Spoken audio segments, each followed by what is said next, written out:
Quando se fala da Quinta-feira Santa, ali eles estavam celebrando alguma coisa? Era um jantar de despedida? Como que a gente pode caracterizar aquele momento em que Jesus ceia, não é, com os seus apóstolos? Aqui há um dado muito interessante, tá? Há uma discussão sobre o que é aquela ceia. Ok? Há alguns que vão dizer é a ceia de Pessar. Pessar é a Páscoa, Seder de Pessar. Tá?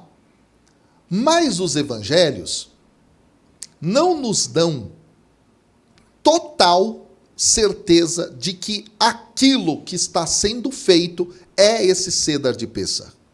Não há elementos. Tá? O detalhe interessante aqui é que quando a gente olha para a tradição bíblica, dentro de Lucas, por exemplo, parece ser uma ceia diferente, no sentido de ser algo que inaugura realmente uma atualização da aliança e até uma nova aliança, no sentido de, olha, o que eu estou fazendo com vocês é único. A nova e eterna aliança, toda aquela linguagem, tem autores que vão por essa linha. Quando você olha o Evangelho de João, é muito claro que não é o Seder de Pessar, é muito claro. Não é? Por que razão? Olha que interessante. Quando você pega o capítulo 13, versículo 1, tá? E só para quem quer estudar a última ceia em João, começa no capítulo 13, termina no capítulo 17. Tá? No 18 é Jesus já sendo preso, no Getsêmani.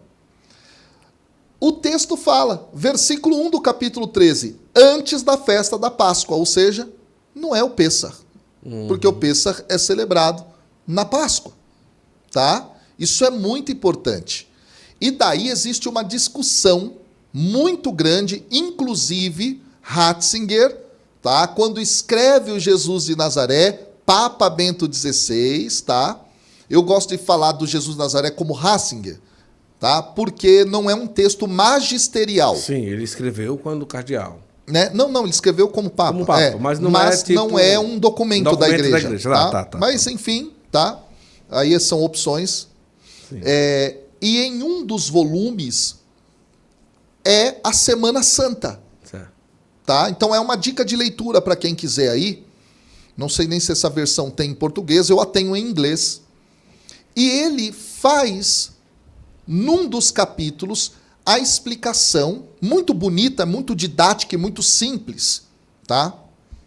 Sobre o que poderia ser essa ceia. E lá ele vai mostrar que se você pegar... Eu tô citando ele, mas tem outros autores que trabalham isso, tá? É que ele é bastante conhecido e é interessante, é uma grande referência, claro. Tem autores que dizem, e é verdade isso quando você olha os textos, tá? Que há uma diferença no calendário dos sinóticos em relação a João. Tá? Em João, a Páscoa seria celebrada num dia, enquanto que no texto dos sinóticos em outro dia. Entendi. E isso depende do calendário que se tem por trás. Porque, Guto, naquela época não tinha um só calendário. Você tinha vários rodando dependendo do grupo judaico que você participava. Inclusive o Ratzinger, nesse livro, ele vai citar as pesquisas de uma pesquisadora chamada Jobert, que é francesa, tá, de 1953, quando ela estuda um livro apócrifo chamado Livro dos Jubileus, também conhecido como Pequeno Gênesis, onde lá ela pega a comunidade desse livro, tá? Possivelmente a comunidade essênia de Qumran, e esmiuça como seria esse calendário. E pasmem todos, ela chega à ideia de que a Páscoa caiu na terça-feira, no cálculo dela.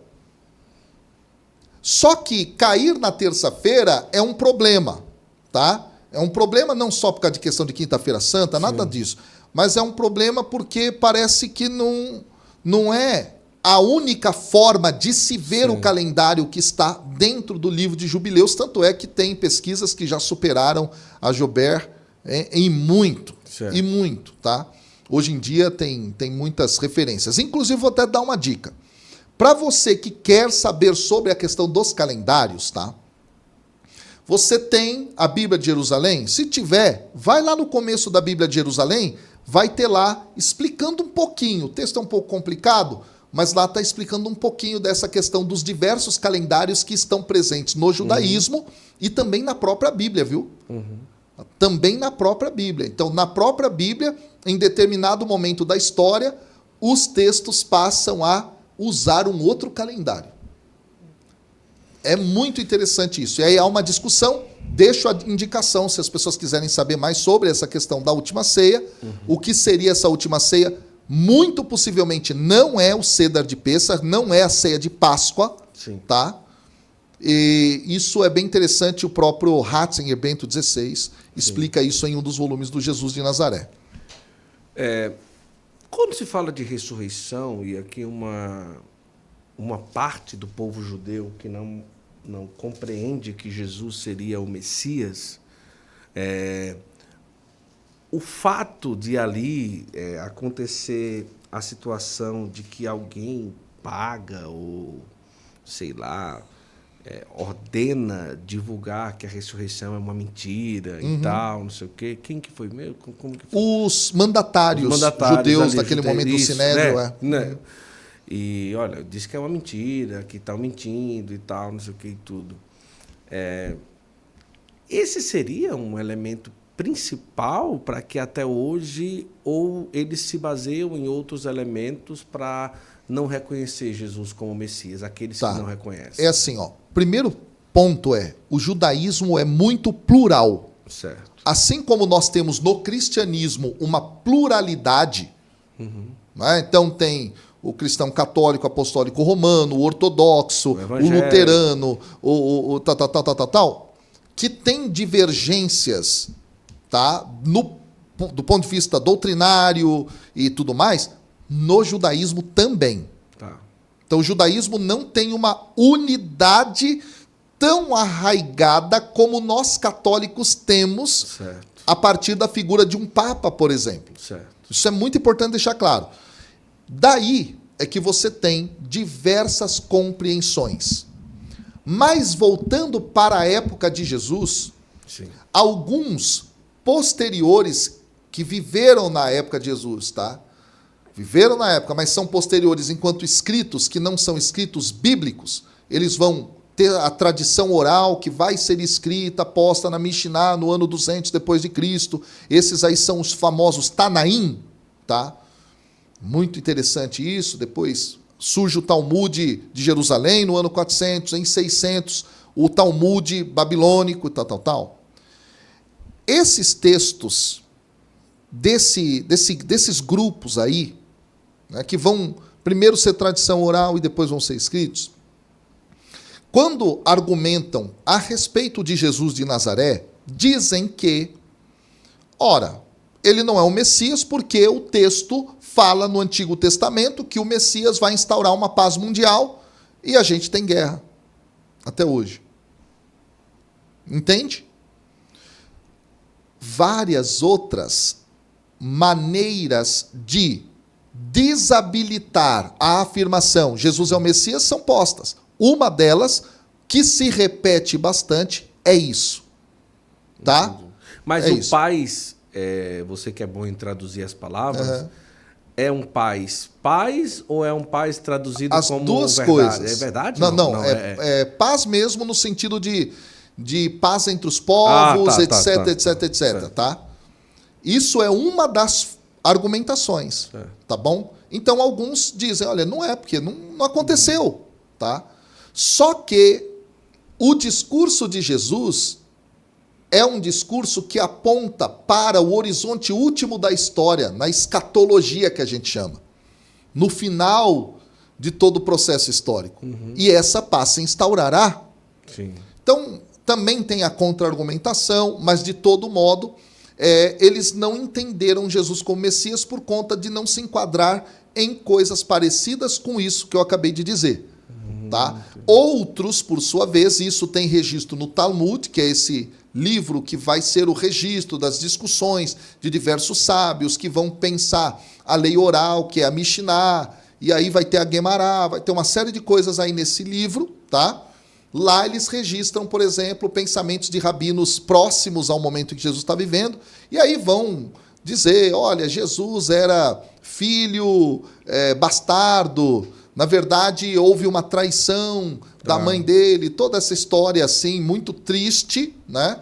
E que tem um contexto de ser, porque também os judeus, naquele momento histórico do ano 600, mais ou menos, estavam passando por bastante perseguição também em relação aos cristãos exercendo essa perseguição. Então tem muito rancor e tal. Hoje, graças a Deus, não é? A igreja, ela estabelece pontes, tem documentos que tratam a respeito desse diálogo cristão-judeu, porque a história foi triste ao longo do período medieval, ao longo do período moderno.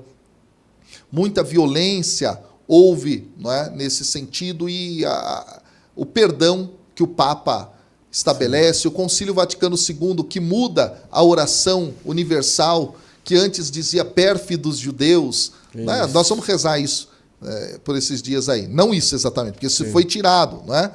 Mas se reza pelos judeus, reconhece que eles são o povo da promessa, da aliança, e nós, enquanto igreja, somos esse Israel alargado para toda a humanidade, para todos os povos.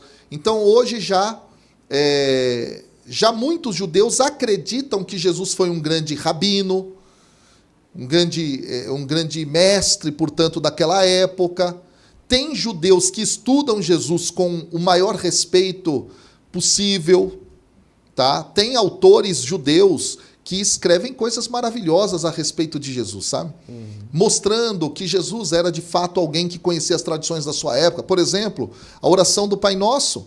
A oração do Pai Nosso tem petições muito parecidas com as orações judaicas daquela época, por exemplo. Sim. Né? Então, oração que chama Deus de Pai no judaísmo já tinha. Que pede a proteção contra os males e pede o pão de cada dia, já tinha também. Né? O Shimon Esrei, tinha outras, né? O Kiddush, por exemplo, que santifica o nome de Deus. Olha que legal isso. Está lá no judaísmo. Então, Jesus era um judeu. E o Papa João Paulo II, em 1982, escreve um texto no qual ele diz assim: Jesus era judeu e judeu permaneceu. E a igreja deve se compreender nessa esteira da história. A igreja é esse grupo que compreende que Jesus é o Messias e, portanto, entra na aliança mediante Cristo e leva esse anúncio da aliança para toda a humanidade. Sim. Isso é a igreja.